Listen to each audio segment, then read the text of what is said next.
welcome to this explainer. Today, we're unpacking a comprehensive textbook chapter that looks at the very clothes on our backs through a completely different lens. We aren't just looking at passing fashion trends, we're actually breaking down the fascinating science, the art, and the foundational rules that govern exactly how textiles are created and styled. So, we're going to start by challenging a really common misconception, which is the idea that design is simply about making something look pretty. You know, when you hear the word design in the context of apparel, you might immediately picture a vibrant print on a t-shirt or, say, a flashy accessory. But as our source material points out, design is definitely not mere decoration. Think about it. A beautifully decorated garment is actually considered poorly designed if you can't comfortably wear it or if it just falls apart after a single wash. True design is the careful, intentional planning and creation of an article for a highly specific purpose. Okay, here's our roadmap for today. We'll hit 4 main stops: unpacking the term design, the elements of design, the principles of design, and finally, application and careers. Let's dive right in. Section 1. Unpacking the term design. The absolute most crucial point here is that a truly successful design has to perfectly balance visual appeal with strict functional utility. The text emphasizes that design is really this human power to conceive, plan, and realize products that actually serve a purpose. In fabric and apparel, it's all about giving people exactly what they expect when it comes to price, color, and serviceability. If you buy a wear coat and it looks absolutely gorgeous but completely fails to keep you warm, well, the design is fundamentally failed. The aesthetics and the utility literally have to be perfectly integrated. Now, design fundamentally splits into 2 foundational layers: the actual structure of the garment versus the decorative elements applied on top of it. Structural design is your foundation. In fabrics, this means the actual processing of the fiber, the yarn, and the weaving or knitting. In a dress, it's the basic cut or the overall silhouette. You simply cannot have a garment without structural design. Applied design, on the other hand, is superimposed. It's the embroidery, the fancy needlework, the dyeing, and the printing that all happen after the structure is already built. Section 2. The elements of design. Let's look at the core tools that make up the grammar of this art. You can think of these 4 elements as your essential vocabulary. Without them, you literally cannot construct a piece of apparel. Every single piece of clothing you own is a manipulation of these 4 things: color, texture, line, and shape or form. A designer skillfully manipulates these specific elements to create a desired psychological and physical effect, both on the person wearing the garment and the people looking at it. So let's break these down, starting with the one we all recognize instantly.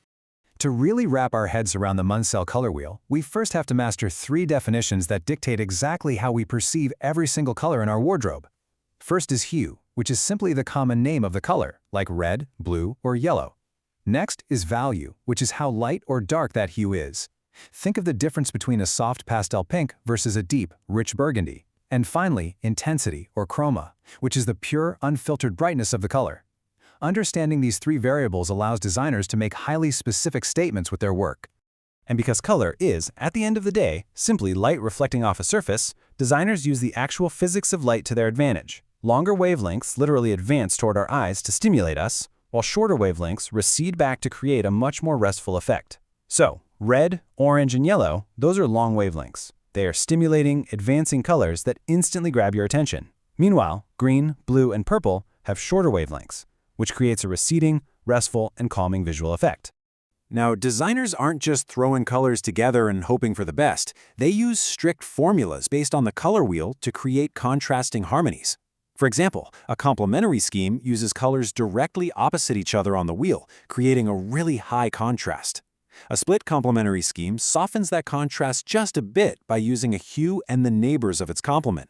And then you have a triadic harmony, which uses 3 colors evenly spaced around the wheel for a super vibrant but perfectly balanced look. Moving on to texture. Texture isn't just about how a fabric physically feels against your skin. It's a calculated sensory impression created through everything from the initial twist of the yarn to the final stitched embroidery. When you see a garment, your brain immediately imagines what it feels like, right? That is visual texture. A designer completely controls this by deciding how tightly to twist the yarn, whether to weave or knit the fabric, what chemical or physical finishes to apply like starching or napping, and finally what surface ornamentation to add. Every single step changes the tactile and visual reality of that garment. Then we have lines. Lines define the entire silhouette of a piece. Choosing a dramatic diagonal versus a graceful curve completely changes the energy and movement of the clothing. A line is essentially just a mark connecting two points, but in fashion, lines outline the very shape of the wearer. Diagonal or oblique lines are super powerful. They can actually make a wearer look taller or shorter, wider or narrower, creating a highly active dramatic effect. Curved lines, on the flip side, bring roundness, flow, and a much more graceful, restrained energy to the overall silhouette. Section 3. The Principles of Design. So now that we have our vocabulary, these principles are the grammar rules telling us how to combine those elements. A successful designer skillfully blends all of these principles together so that the final product is completely seamless to the viewer's eye. Honestly, you shouldn't be able to easily dissect a great outfit. It should just feel right. And that satisfying feeling comes from carefully managing proportion, ensuring the visual weight is balanced, creating a focal point through emphasis, establishing a rhythm that guides the eye, and tying the whole shebang together with harmony.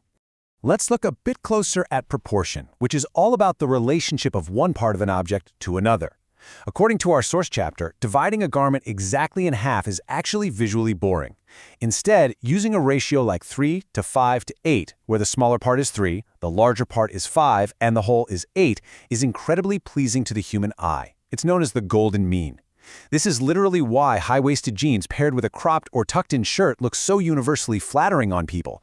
They naturally fall right into this specific magical visual ratio. Section 4. Application and Careers. Let's see how all of this theory actually translates into the real world. To succeed in the vibrant, fast-paced garment industry, a designer must possess a deep, technical understanding of these distinct properties to achieve the results they want. It is definitely not just sketching pretty pictures all day. A fabric designer needs to know the exact limitations and advantages of different fibers.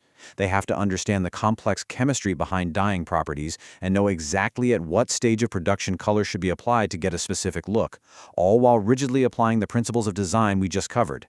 The field has expanded so massively over the years that you can now dive into these vital skills through specialized degrees at home science colleges or through targeted diplomas at polytechnics and art institutes.